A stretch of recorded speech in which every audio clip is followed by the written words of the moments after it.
bersama IDI Tala dan juga PPNI Kabupaten Talaut terkait topik pembahasan tugas nakes di tengah pandemi COVID-19 antara lanjut dan resiko. Baik, untuk pembuka kita akan minta Dokter Adhika untuk menyampaikan pembukaan. Silakan. Oke, terima kasih Mas. Iya. Di sini kita hadir ya bersama teman-teman PPNI dan ada Dokter Sita di sini. Selain dari Talas, dia juga bertugas di UGD COVID ya, Rumah Sakit Haji Yasin ya. Jadi langsung hadapi pasien-pasien COVID ini. Jadi memang menjadi tenaga medis di tengah pandemi COVID-19 ini bukan hal yang mudah ya Pak ya. Jadi kita aja sudah 5 bulan ini ya, ini sudah berubah ya. Tapi semoga nggak terlalu capek ya. Kita berjibaku dengan pasien-pasien dari yang sakitnya ringan hingga yang sakitnya berat begitu ya.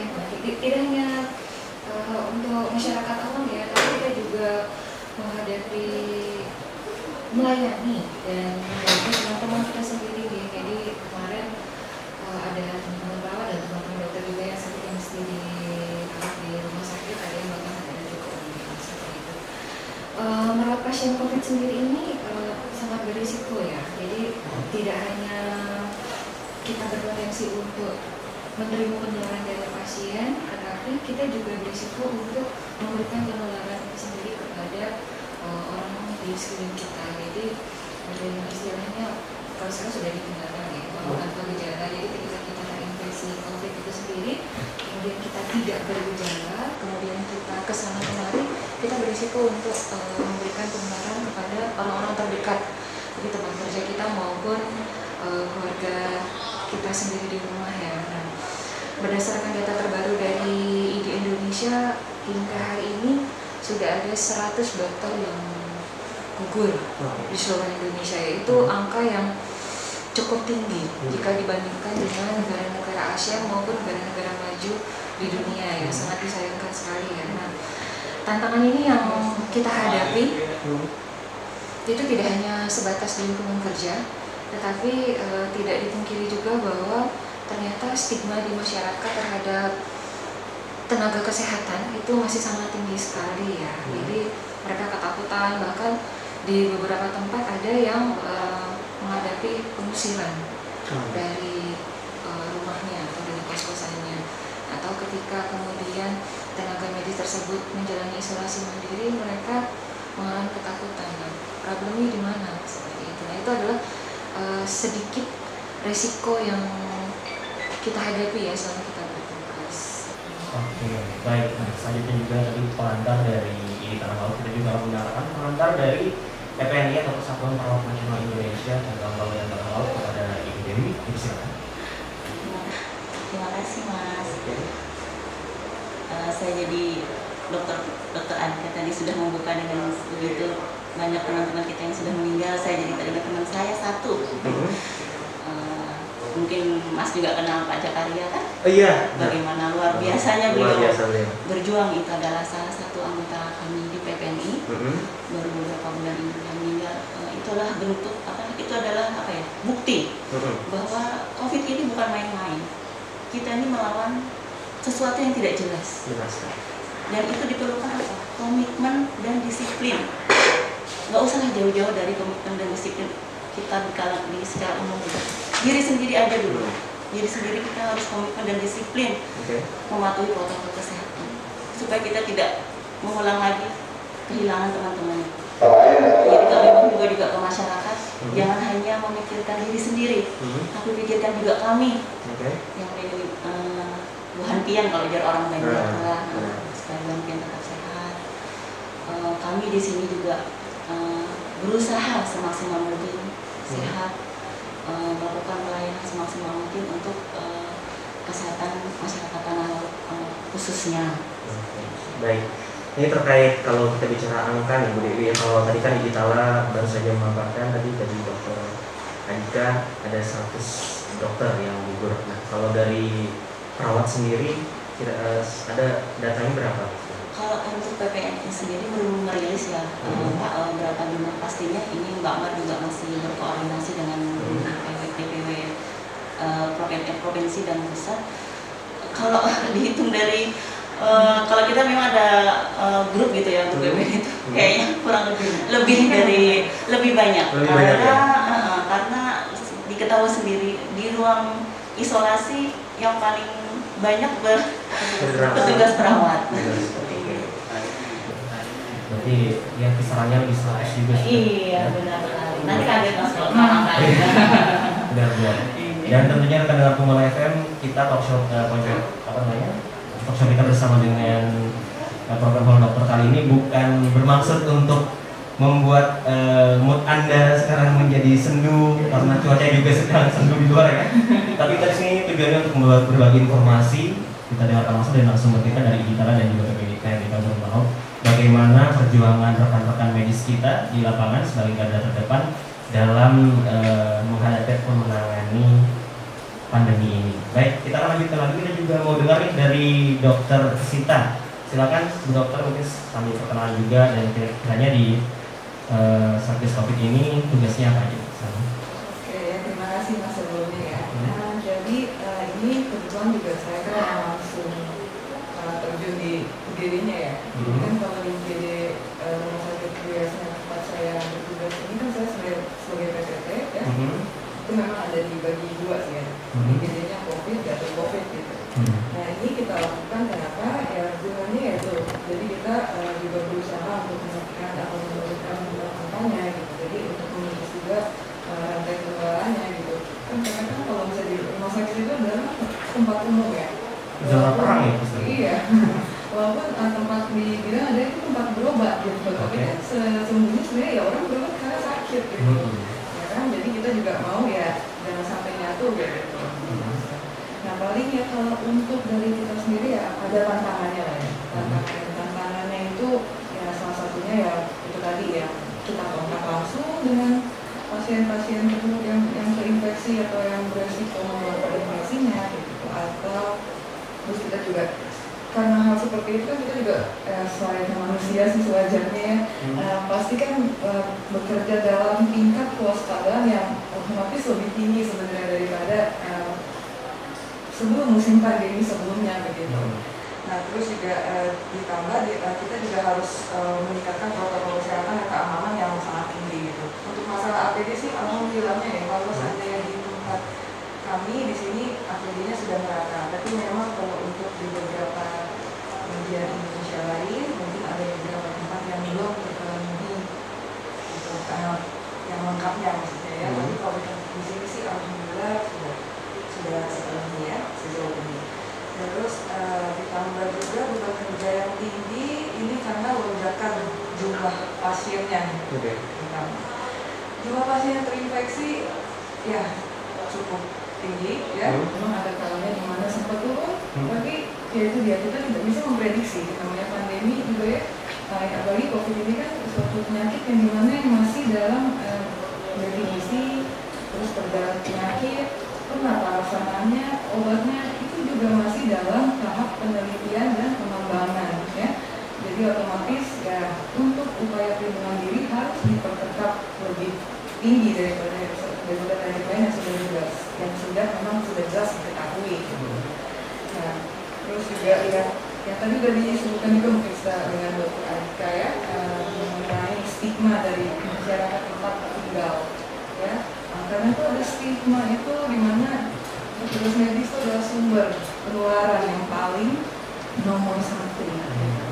Jadi wajar ya itu sebenarnya wajar sih yang namanya masyarakat ya mungkin kan kurang edukasi juga yang mereka juga was-was kayak gitu ya. Tapi perlu diketahui juga kami juga petugas medis pastinya mengutamakan juga keselamatan kami juga gitu ya. Kami juga mengutamakan keselamatan kami ya kita juga untuk kita sebisa mungkin untuk tidak tertular ya, kita tidak tertular terus kita juga berusaha untuk tidak atau kita tidak menularkan ke pasien ya. Kita juga di situ kita juga berusaha untuk memutus juga rantai penularannya tapi kita juga ditekan untuk menjaga imun kita juga untuk supaya tetap sehat kayak gitu. Yang paling ketika kalaupun suatu saat terkena juga ya memang itu kan ada resiko kami gitu, resiko dari pekerjaan kita ketemu dengan penyakit lama ataupun penyakit baru. Oke. Baik,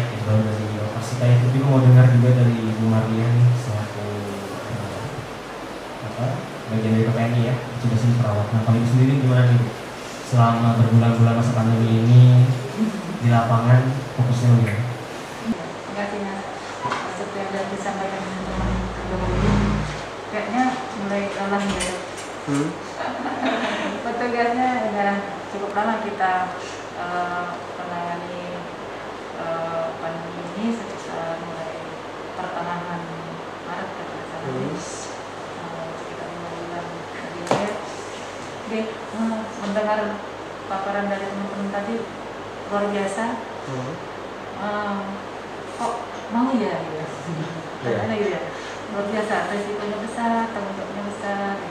Ternyata kita di tenaga kesehatan ini memang sudah memikul tanggung jawab itu karena tertuang juga di yang secara etik kita sudah terikat di sana juga. Yang khususnya untuk keperawatan sudah tertuang di undang-undang keperawatan juga tercantum di sana, bagaimana kami harus memberikan pelayanan keperawatan terhadap semua kasus kesehatan, karena perawat itu sendiri merupakan salah satu profesi yang bekerja secara profesional, integral dengan tim kesehatan lain dalam memberikan layanan kepada individu, keluarga maupun masyarakat, baik sehat maupun sakit. Termasuk mungkin saat ini yang sedang kita hadapi pandemi COVID-19. Itu ya. Baik. Jadi memang ya, kalau bicara bagaimana sih perjuangan nakes atau tenaga kesehatan di masa pandemi ini, kita kayaknya tidak perlu ragu lagi, dan memang sudah kita tahu secara umum bagaimana perjuangan berjibaku mereka, bahkan rilis-rilis terbaru bagaimana berguguran tenaga medis kita. Ini menandakan bahwa apa yang dihadapi ini memang nyata ya rekan dengar. Jadi rekan dengar yang mungkin masih bingung, nah inilah saatnya meningkatkan kewaspadaan kita. Walaupun mungkin tanah laut ada juga tingkat kesembuhannya lumayan tinggi, tapi yang masuk pasiensus juga lumayan, ya kan, tambah juga terus. Jadi kita harus selalu waspada ya, dan terus tingkatkan imun dan berbahagialah. Dan juga untuk rekan-rekan FM, mungkin kita juga mau dengar nih Dok, karena saya pribadi juga ada dengar kayak hypoxia, kemudian dan lain-lain. Mungkin gimana tuh Bu Dokter, kira-kira apa sih yang dimaksud dengan hypoxia dan lain-lain, gejala-gejala yang muncul pada saat dalam COVID ini? Oke, jadi hypoxia itu sendiri adalah mohon maaf sini saya agak terbatas juga ya, saya coba mau jawab setahu saya. Jadi itu adalah suatu kondisi di mana ketika terjadi penurunan kadar oksigen di dalam darah. Jadi normalnya orang sehat seperti kita sekarang yang duduk seperti ini ngobrol itu, kandungan oksigen dalam darah kita itu antara 90 hingga 98%, tapi bisa juga lebih di atas itu pada kondisi tertentu. Nah, ketika sekarang sudah kadar oksigen itu di bawah 90%, itu kita akan mengalami kondisi namanya hipoxia. Jadi hipoxia sendiri ada banyak derajatnya ya Mas. Jadi berat, sedang, ringan seperti itu. Pada kondisi COVID ini sendiri itu yang diserang adalah sel-sel tubuh yang memiliki yang berada atau reseptor ACE-nya itu sendiri. Nah, banyak reseptor ACE ini yang berada di paru-paru itu sendiri. Nah, akibatnya adalah ketika sekarang paru-paru ini diserang, kan kita tahu ya paru-paru itu adalah tempat untuk ketika kita menghirup oksigen udara, kemudian oksigen tersebut dimasukkan ke dalam darah. Nah, itu adalah terjadi di paru-paru itu sendiri. Jadi ketika sekarang paru-paru diserang, kadar oksigen dalam darah juga akan menurun seperti itu. Nah, ada suatu kondisi di mana ketika kadar oksigen dalam darah tersebut menurun, yang terjadi adalah orangnya akan lebih bahagia, bahkan mengalami euforia, tidak merasa ada keluhan. Jadi ketika kita tanya sesak apa enggak, biasa aja kayak gitu. Tapi ketika kita cek kadar oksigen dalam darahnya itu hanya 85%. Oh begitu? Iya. Itu sebenarnya sehat nggak sih? Enggak sehat. Tapi kelihatannya iya sehat ya? Kelihatannya sehat. Nah, itu ketika kondisinya memburuk dalam waktu kurang dari 24 jam, kondisi pasien bisa meninggal seperti itu. Oh begitu? Iya, jadi kalau dulu kita biasanya ketika di UGD itu atau misalnya di tempat praktek yang kita periksa cuman tensi, suhu, nadi, sama banyaknya pernafasannya, respirasi rate namanya. Tapi sekarang ada yang kelima mas, vital sign, tanda-tanda vital yang harus kita periksa, yaitu kadar oksigen dalam darah atau saturasi oksigen tersebut. Jadi ketika sudah di bawah 90 dengan faktor-faktor resiko atau ada riwayat kontak yang mungkin dengan berita COVID, itu pasien sudah harus kita tangani lebih lanjut lagi. Jadi tidak kita anggap enteng, enggak saya nggak apa-apa, saya sehat aja gitu. Ternyata kemudian keesokan harinya tiba-tiba jatuh, kemudian meninggal. Oh, dan itu memang kita lalu sendiri sudah ada yang terjadi seperti itu? Mungkin ada yang terjadi seperti itu, tapi kadang tuh dia COVID-nya ini dia nggak berdiri sendiri mas. Kalau misalnya lama ini kita rawat dia, kadang tuh dia ikut dengan penyakit lainnya gitu. Jadi dia kayak memperparahnya aja gitu. Tapi dia sebenarnya ada penyakit lain, kayak misalnya ada yang stroke atau juga memang berdasarkan dari hipertensi lama gitu. Nah kan kalau misalnya gejala penyakit itu kayak stroke, hipertensi lama gitu, dan ya dengan diabetes atau penyakit lainnya ditambah dengan si kena COVID-nya ini, jadi itu juga mungkin ditambah juga resiko rentan mengalami si hipoksia ini, jadi kan akan semakin parah, memburuk seperti itu. Kalau sejauh ini yang saya temukan sih yang lebih sering sih dengan penyakit penyerta ya. Tapi kalau di tempat lain itu salah satu yang mungkin teman saya yang kemungkinan dia baru seminggu kemarin ya yang meninggal juga, yang usianya usia saya juga, usia saya tidak ada penyakit penyerta. Dan itu positif COVID-19? Iya, dia positif, terkonfirm swab positif. Ya paling pemberatnya hanyalah kelebihan berat badannya dari obesitas saja, tapi kan dia selama 24 tahun hidup dengan obesitas sebenarnya ya. Dia tidak ada penyakit yang pembawaan, tidak ada. Ya tapi meninggal ya. Baik, berarti memang ini tadi benar ya, ada yang dengan gejala, ada yang tanpa gejala, ada yang membawa efek fatal dari COVID-19 ini. Baik, kita kalau Ibu Dewi gimana Bu dari segi tugas perawat ya, karena biasanya di rumah sakit ataupun di tempat-tempat medis lain kan yang paling banyak nih dibandingkan jumlahnya dibandingkan dokter. Nah itu waktu pas melayani pasien yang datang untuk berobat, itu prosedurnya bagaimana sih di tempat kita? Baik mas, karena saya bekerja di dinas kesehatan, mungkin nanti secara teknis pelayanan langsungnya rumah sakit itu oleh Mbak Mark yang menjelaskan. Nah, kalau perawat ini ya, saya sebenarnya sangat bersyukur dengan pemerintah Kabupaten Tanah Laut yang begitu perhatian dengan nakes kita, tenaga kesehatan kita, medis maupun tenaga kesehatan ini. Kenapa?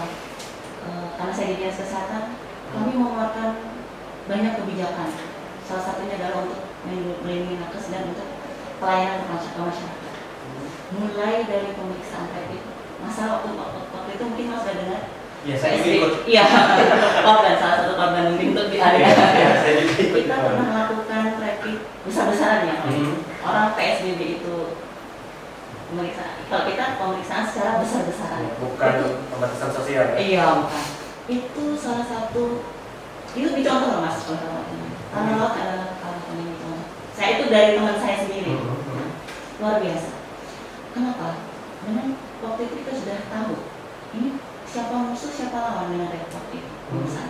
Itu adalah salah satu penjagaan buat kami sebenarnya. Kita sudah tahu siapa yang harus diisolasi, siapa yang tidak, luar biasa. Nah, kemudian dari kebijakan lainnya, misalnya untuk pelayanan posyandu, saya menjelaskan hanya fasilitas saya di dinas kesehatan, di posyandu dikeluarkan kebijakan kalau mau posyandu harus pakai jadwal. Misalnya jam sekian 4 orang dulu yang di posyandu, nanti berapa lagi di posyandu. Jadi kegiatan program itu tetap jalan, tapi tetap dengan protokol kesehatan. Seperti itu. Kemudian kalau untuk pelayanan rumah sakit nanti Mbak Mar yang bisa menyambung. Kemudian lagi kenapa tenaga kesehatan di Tanah teman-teman di kabupaten lain itu ada ya yang sampai sekarang itu insentifnya belum cair. Tapi untuk tanah laut, alhamdulillah tenaga kesehatan ini karena terkait tenaga kesehatan luar biasa. Kita tenaga kesehatan sangat diperhatikan. Walaupun di tengah-tengah itu ada nyinyiran sana sini ya. Oh, kalian kan terima insentif gitu ya. Saya sekaligus mengklarifikasi ya. Seperti itu. Iyalah kalau tenaga kesehatan semua melakukan pelayanan gitu kan. Tugasnya kok dapat insentif lagi. Tapi perlu diketahui berapa sih insentifnya? Kita hitung-hitungan warung aja ya. Hitung-hitungan warung. Berapa harga satu siwantosen? 10.000. Susu beruang berapa? 10.000. Oke, itu yang kita banyak beli di luar. Belum vitaminnya, itu baru kebutuhan kita. Belum yang sanak saudara yang ditinggalkan di rumah. Nggak cukup mas. Satu hari aja kita perlu 40 kali 30 hari untuk diri kita sendiri. Belum anggota keluarga lain. Jadi kalau ada yang permasalahan itu sangat sedih luar biasa. Kalau kami boleh memilih, ini nggak usah dikasih lagi. Kami ingin ini segera berakhir. Iya. Alhamdulillah itu untuk tenaga kesehatan dari segi untuk pelayanannya lancar, alhamdulillah, tidak kekurangan apapun. Kemudian saya contohkan lagi yang inovasi daerah kita sendiri. Kita patut berbangga dengan kita di sini. Saya selaku organisasi di Banu, kita punya fasilitas khusus karantina ex-buyasin. Itu kan adalah inovasi. Itu adalah bentuk perhatian pemerintah terhadap pandemi penanganan ini. Kami tenaga kesehatan di situ ditempatkan 24 jam untuk melayani pasien yang sudah reaktif rapid. Kalau bergejala baru dirujuk ke rumah sakit ya dok ya. Dan alhamdulillah angka kesembuhannya juga tinggi. Itu kayaknya untuk sementara itu dulu, nanti rumah sakit disambung Mbak Mar dan untuk Oke, lanjut aja langsung ke Bu Marlia, gimana nih Bu? Ya, di teknis ya. Ya, teknis. Sebenarnya itu tadi sebagian disampaikan sama Dr. Sita. Masalah teknis di rumah sakit. Mungkin sebelum di rumah sakit saya menyampaikan juga mas, sebenarnya perawatnya ini kan tersebar ya. Kita tersebar di puskesmas kandang gitu. Nah, sebenarnya kurang lebih sama, kami resikonya juga sama di puskesmas. Kemudian tanggung jawabnya juga sama. Terus tadi terkait dengan tugasnya perawat untuk anggaplah satu tujuan tadi dari dokter sampaikan adalah memutus rantai penyebaran misalnya gitu.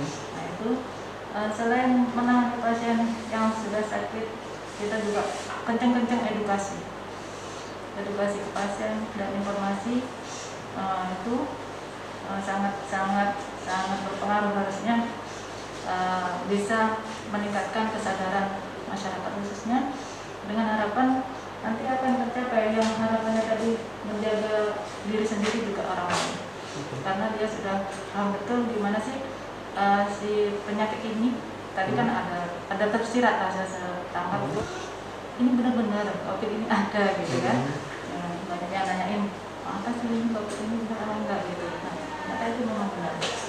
Nah, setelah dia paham ada bagaimana sih COVID ini, terus kemudian kita sampaikan cara atau protokol kesehatan yang harus kita patuhi untuk memutus rantai penyebaran tadi, sehingga harapannya juga kasus akan menurun. Kemudian kasus penyakit yang pasien yang sakit, yang terinfeksi dan sakit, kan tadi dokter Sita menyampaikan ya, yang masuk rumah sakit itu sebenarnya lebih banyak yang mempunyai penyakit terdahulu atau comorbid istilahnya. Nah itu karena kadang-kadang kita nggak sadar tuh, kita apalagi ini baru-baru ini kayaknya sudah mulai marak, family gathering sudah mulai banyak dikerjakan ya. Iya, new normal. Tapi kitanya mungkin belum seluruhnya patuh dengan protokol. Nah itu kalau kami keperawatan lebih banyak di masyarakatnya, tempatnya beda. Kalau dokter kan mungkin lebih sedikit dari perawat. Nah jadi tugas-tugas dari perawat ini yang menyampaikan itu lebih ditekankan sekali. Dan insya Allah teman-teman di luar rumah sakit juga mengerjakan itu, Mas. Jadi terus harapannya nanti masyarakat atau saudara-saudara kita mendengarkan itu, kemudian banyak mencari informasi, kemudian mematuhi, sehingga semua akan terbantu, baik petugas kesehatan maupun pemerintah juga, kemudian juga kita dan keluarga. Kalau ada sakit kan ini ya harapannya seperti itu. Kemudian untuk di rumah sakit sendiri, rumah sakit kita itu adalah rumah sakit rujukan ya, rujukan COVID, sudah ditetapkan oleh Kemenkes.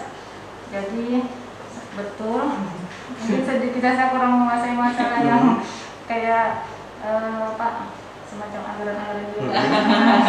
Saya cuma melaksanakan perawatan ke pasien aja. Kebetulan juga saya dirawat inap, sering gabung di ruang isolasi perawatan COVID. Luar biasa di sana. Kalau untuk alurnya sendiri, kita karena rujukan sudah berlaku sejak awal bahwa rumah sakit menerima pasien-pasien yang dengan indikasi rawat inap. Jadi dengan alur rujukan. Jadi pengirim nanti biasanya dari pasienkes pertama itu akan mengabari ke rumah sakit bahwa akan melakukan rujukan, maka kami akan menyiapkan, kemudian melakukan pemeriksaan awal. Oke, lanjut.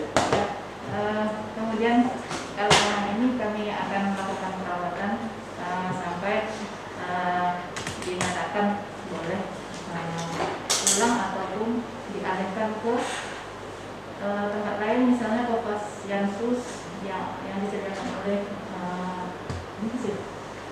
oleh Dinas Kesehatan. Nah itu alurnya ya. Nah mungkin sebagai gambaran aja yang mungkin tidak dibayangkan oleh kita yang di luar rumah sakit. Kalau teman-teman perawat di rumah sakit, khususnya di ruang isolasi itu, dia bekerjanya 24 jam dalam sehari semalam. Kalau jadi untuk jumlah pasien rawat inap kami sendiri yang diisolasi, awal-awal itu kami menyediakan bednya kurang lebih 21 bed, tapi kasusnya lebih, jadi bisa sampai 35 gitu. Itu gimana tuh Bu? Ya? Bednya kan otomatis tambah lagi atau gimana? Iya, harus ditambah. Jadi kami pakai sistem cohorting, kita kumpulkan sesuai kriteria pasien. Nanti orderan dari BPJB atau dokter penanggung jawabnya. Nah, tapi untuk ada tambahan? Masih sedikit tambahan ini karena ulun di PPNI sebagai ketua divisi hukum, jadi ulun minta tolong sama masyarakat kalau lagi dirawat di rumah sakit, tolong percayai kami. Kalau bisa jangan meminta pulang paksa, menandatangani APS, karena bisa nanti rawat sendiri. Karena percayakan kami, kalau memang masih perlu dirawat, nggak perlu minta APS dulu deh, karena itu untuk menjaga teman-teman kita juga yang di puskesmas, kasihan. Otomatis kalau pasien masyarakat masih perlu perawatan, dia memohon untuk pulang paksa ya dok ya, apa APS-nya atas permintaan sendiri, artinya kan dia menjamin dirinya sendiri. Nah itu siapa yang akan kesulitan? Teman-teman kami di puskesmas mas untuk screening. Jadi kami mohon pada masyarakat, kalau sekarang lagi dirawat di rumah sakit, artinya berhentian masih perlu perawatan. Percayakan ke kami. Kalau kami sudah memberikan izin untuk pulang, berarti sudah sehat. Jadi nggak perlu dikurangi jangan sampai meminta APS dengan alasan ini dan itu. Karena ini COVID bukan main-main. Walaupun hasilnya tuh reaktif. Kalau misalnya dokter menyarankan untuk tunggu dulu Bu, kita sampai kondisi yang baik, ikuti. Karena banyak kejadian hasil reaktif pas pulang positif. Keluar swabnya positif. Siapa yang panik? Ya, masyarakat tetangga kanan kiri. Iya. Siapa yang kesulitan? Kami juga akan screening lagi, nyari lagi, ngecek lagi. Tapi kalau kita tetap bersabar dulu di rumah sakit, percayakan ke dokter, insya Allah nanti semuanya baik. Petugas kesehatan terjaga, masyarakat juga terjaga. nggak usah lihat peraturan yang lain, karena kita ke induk peraturannya, karena kalau nomor hukum jadinya di Undang-Undang Nomor 4 Tahun 1984 tentang wabah penyakit menular ditegaskan bahwa salah satu upaya penanggulangan wabah adalah pemeriksaan, pengobatan, perawatan, dan isolasi penderita, termasuk tindakan karantina. Nah, salah satu tugas kami apabila ada pasien reaktif yang sekarang yang lagi dirawat harus mengikuti SOP yang ada di rumah sakit atau kampus. Jadi janganlah walaupun yakin dengan dirinya, oh saya baik-baik, oh saya nggak ada gejala. Enggak, sampai nggak ada gejala, sampai kuat, daya tahan tubuh sampai kuat, tapi daya tahan tubuh orang di sekitar sampai daya tahan tubuh orang di sekitar bapak ibu ini. Karena beresiko ya bisa memaparkan. Belum tentu orang yang dalam satu rumah itu kuat daya tahan tubuhnya seperti bapak atau seperti itu kan Pak. Kita tidak bergejala, tapi artinya daya tahan tubuh kita kuat, mungkin kita bisa melawan. Ibaratnya kita nggak punya komorbid, kita nggak punya penyakit penyerta. Ibaratnya tentara kita fokus untuk melawan virus yang ada ini. Tapi orang di sekitar kita, apalagi orang dengan penyakit penyerta, tentaranya terbagi-bagi Pak. Melawan hipertensi, melawan COVID juga. Apalagi yang lagi batuk-batuk, melawan TB misalnya juga, melawan juga COVID. Tentaranya terbagi. Beda pula dengan orang yang emang dia nggak punya penyakit penyerta, daya tahan tubuhnya bagus, tentaranya on fire nih, melawan satu titik virus itu aja. Makanya dia tidak bergejala, akan sembuh nanti sama Baik, berarti itu bayangannya memang ya tadi penjelasan. Memang tubuh kita ada yang namanya pasukan tentara antibodi itu untuk memerangi penyakit tadi ya. Kalau yang tubuhnya sehat apalagi yang masih muda dan on fire sekali tentunya memang tidak kelihatan gejalanya. Tapi bagi yang mungkin sudah rata-rata usia menentukan juga ya dok ya? Iya. 40 ke atas? 50 ke atas ya, itu memang beresiko sekali ya, karena mungkin ada penyakit bawaan tadi dan lain-lain, tentunya akan lebih berbeda. Oke dok, tadi kan dari keperawatan juga memaparkan bagaimana adanya masih masyarakat yang ada yang minta pulang dan lain-lain. Nah kalau dari dokter sendiri ada nggak sih dok mengalami atau ada pengalaman dengan masyarakat yang mungkin permintaannya aneh-aneh atau yang bagaimana? Satu sih yang saya Oke. Silakan. Saya minta banget jujur aja sih. Kalau seandainya kan namanya kita ke rumah sakit karena kan ingin sehat ya, maka nggak mungkin orang sehat ke rumah sakit gitu. Nah kalau seandainya kita bertanya kan kita pasti tujuannya untuk mengobati. Jadi tolong supaya juga terjadi kerjasama ya, paling kejujuran aja ya, karena kan kita ada beberapa poin memang ya namanya juga ini kan rumah sakit rujukan COVID dan sekarang sedang pandemi COVID. Ya wajar rasanya kita menanyakan gejala-gejala yang mengarah ke COVID. Nah, karena saya rasa masyarakat ini udah pintar semua, udah tahu gejalanya kemana. Tapi ada juga yang jadinya menghindar gitu loh. Ada dok ya? Iya, jadinya karena dia lebih ke stigma, takut di stigma gitu sih. Ini sebenarnya paling saya pengen banget ya, tolong hilangkan stigma COVID itu adalah aib lah. Itu bukan aib loh, itu kan penyakit. Ya, dan kalau memang sakit udah terdeteksi, ya sudah kita obati gitu. Bukan nggak mungkin lah ada dokter yang tahu oh ini reaktif, ini swabnya positif, kita caci maki, nggak ada lah, kita obati gitu. Jadi tolong dihilangkan stigma, ini kan penyakit ya, bukan aib ya. Jadi ya sama-sama lah kita kerjasama, kita juga ingin menurunkan angkanya kayak gitu. Terus juga kita juga ya tadi kan udah dibahas sama Ibu Dewi ya yang mengenai ada insentif dengan stigmasi seperti itu ya. Semakin banyak pasien, semakin banyak insentif yang diterima. Aduh, sebenarnya sih kalau saya sih menganggap itu sebenarnya bonus ya, bonus apresiasi dari pemerintah. Mungkin ya saya juga terima kasih atas itu. Tapi di luar daripada itu kan kesehatan lebih dari segalanya. Kehidupan ya, apalagi saya ya rantauan, ya. Waktu itu sangat sangat berharga ya, nggak bisa dibeli manapun, nggak bisa diulang gitu loh. Dan orang tua saya, keluarga saya itu ada di Jakarta, saya di sini sendirian, seorang diri ya. Nah ini jujur ibu saya, ayah saya, ibu saya memang ya namanya juga seorang ibu pasti khawatir anaknya gitu ya, anaknya dibesarkan, udah jadi dokter kan nggak gampang prosesnya gitu loh. Ya pasti inginnya pulang gitu. Sementara ayah saya mungkin juga pengennya saya pulang, tapi balik lagi ayah saya sih, saya ingat satu kata aja kalau dari ayah saya, kalau dia bilang I believe that your instincts must be great. Jadi kalau seandainya dia itu mengizinkan saya untuk terus berada di tempat yang sekarang saya berada gitu. Dia nggak menyuruh saya pulang gitu.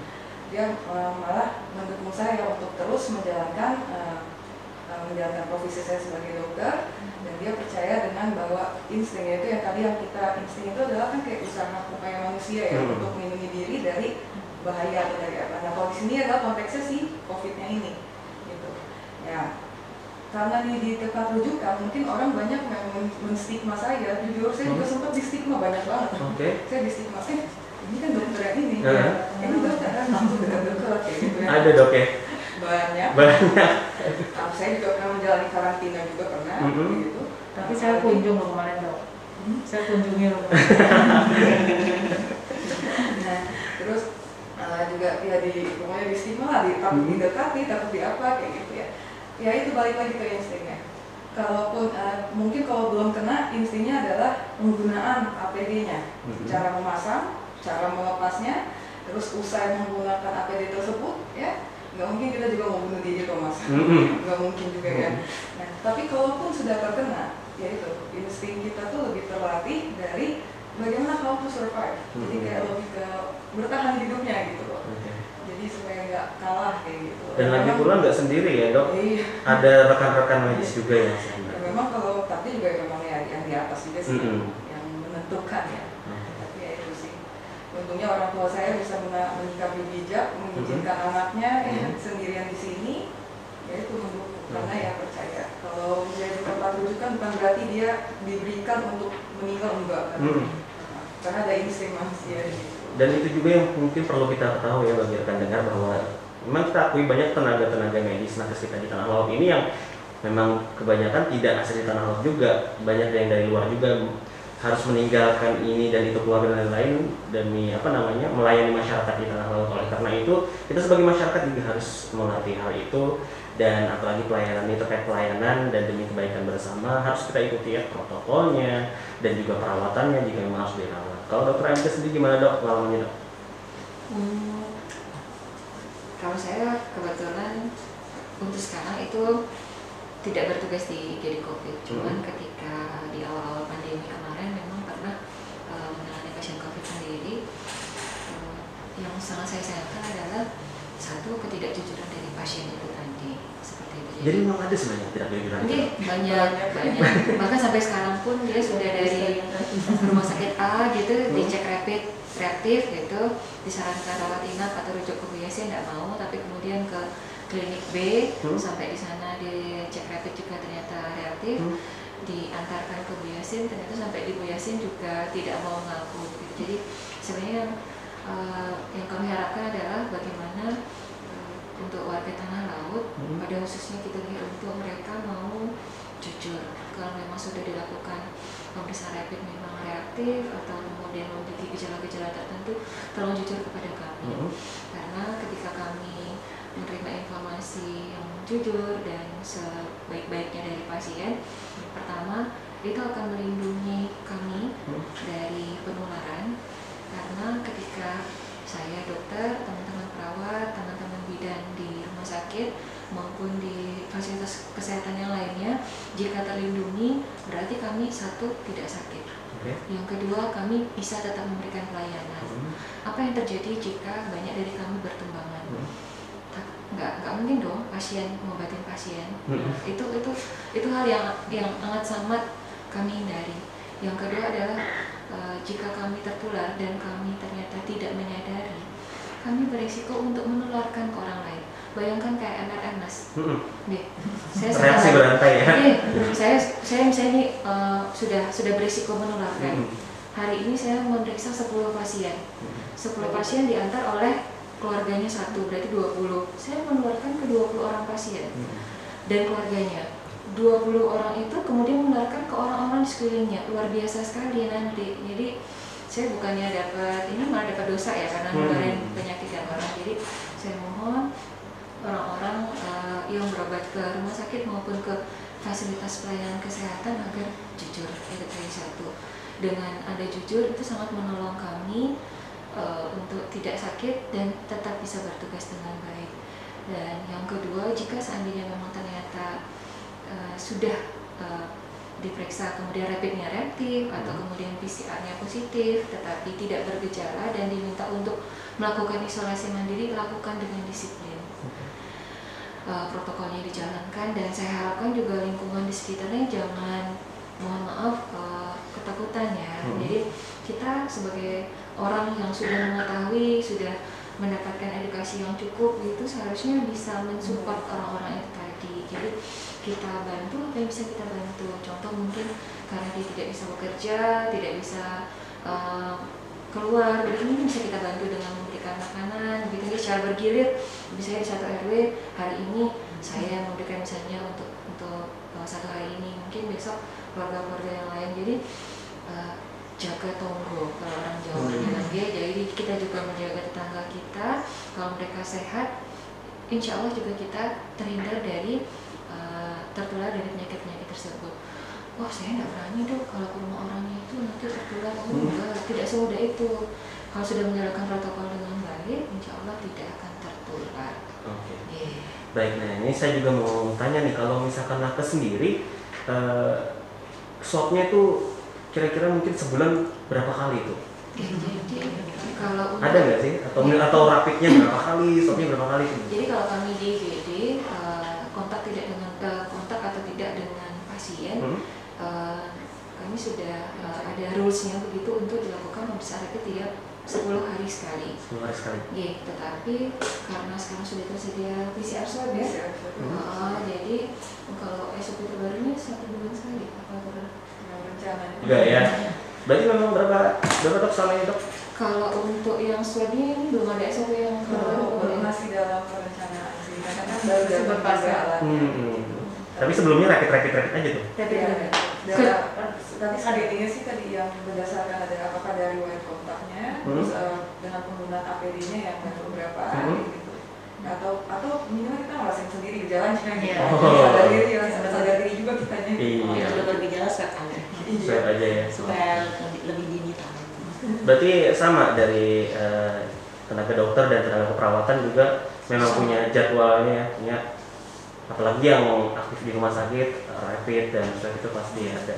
Sama mas, kalau yang untuk perawat sendiri anggapkan di ruang isolasi, isolasi itu dijadwal juga sama seperti di IGD. Karena dia memang yang khusus merawat pasien itu yang udah jalan itu setiap 14 hari dilakukan rapid.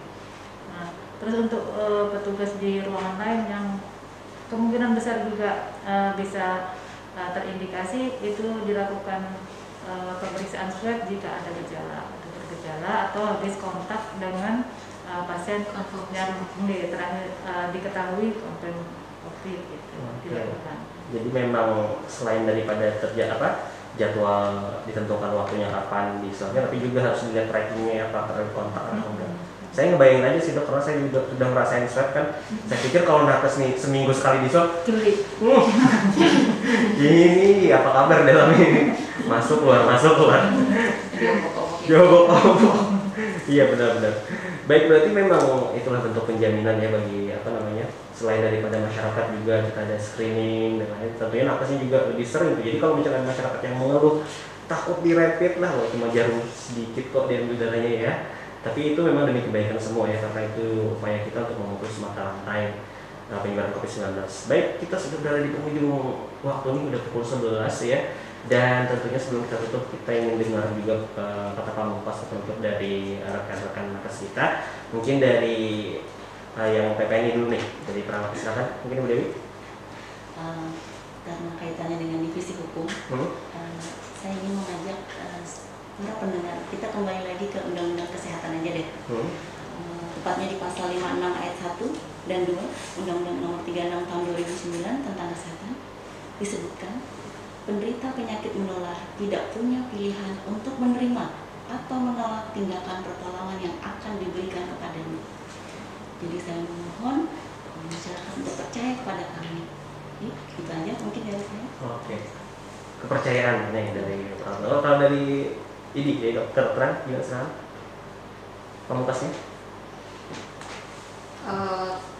Kita tidak mungkin membatasi pergerakan dari orang-orang pada masa pandemi seperti ini, apalagi kemudian banyak negara dikatakan itu